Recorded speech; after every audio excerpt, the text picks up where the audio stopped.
मुझे गाना गाना पड़ेगा, मुझे आपके साथ रहना पड़ेगा, मुझे पैसे कमाने पड़ेंगे, मुझे अंग्रेजी बोलनी पड़ेगी, मुझे जाना पड़ेगा, मुझे आना पड़ेगा, मुझे लिखना पड़ेगा, मुझे नहाना पड़ेगा, मुझे कसम खानी पड़ेगी।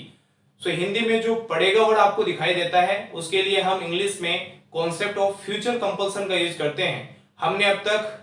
कॉन्सेप्ट ऑफ कंपल्सन में प्रेजेंट के साथ में डू और डज को देखा, पास्ट के केस में डिड, और आज की क्लास में हम विल को देखेंगे।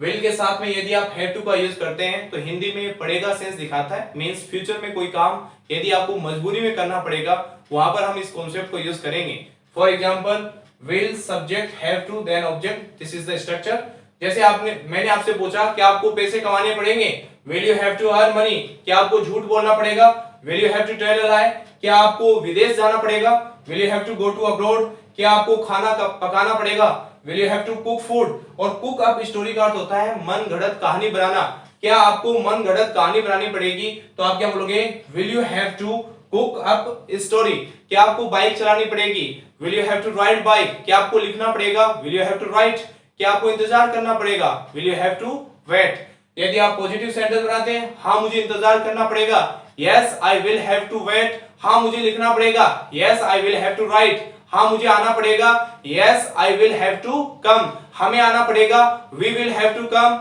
आपको आना पड़ेगा, you will have to come, उसे आना पड़ेगा, he will have to come, मेरे पिताजी को आना पड़ेगा, my father will have to come. यदि नेगेटिव सेंटेंस बनाओगे, no my brother will not have to go, मेरे भाई को नहीं जाना पड़ेगा, मुझे नहीं लिखना पड़ेगा, I will not have to write, मुझे नहीं आना पड़ेगा, I will not have to come, मुझे पैसे नहीं कमाने पड़ेंगे, I will not have to earn money, मुझे झूठ नहीं बोलना पड़ेगा, I will not have to tell a lie, मुझे विदेश नहीं जाना पड़ेगा, I will not have to go to abroad, मुझे आपसे बात नहीं करनी पड़ेगी, I will not have to talk to you, मुझे लिखना नहीं पड़ेगा, I will not have to write, हमें नहीं लिखना पड़ेगा, we will not have to write. Means आप विल के केस में सारे सब्जेक्ट लगा के सेंटेंसेस को फ्रेम कर सकते हैं। मुझे नहीं लिखना पड़ेगा, जैसे आप पॉजिटिव सेंटेंस बनाइए, मुझे चलाना पड़ेगा, मुझे बाइक चलाना पड़ेगा, I will have to ride bike, हमें बाइक चलाना पड़ेगा, we will have to ride बाइक, आपको चलाना पड़ेगा, यू विल हैव टू, उन्हें चलाना पड़ेगा, दे विल हैव टू, उसे चलाना पड़ेगा, ही विल हैव टू, मेरे भाई को चलाना पड़ेगा, my brother will have to, मेरे दोस्त को, my friend will have to. So ये छोटा सा कॉन्सेप्ट था,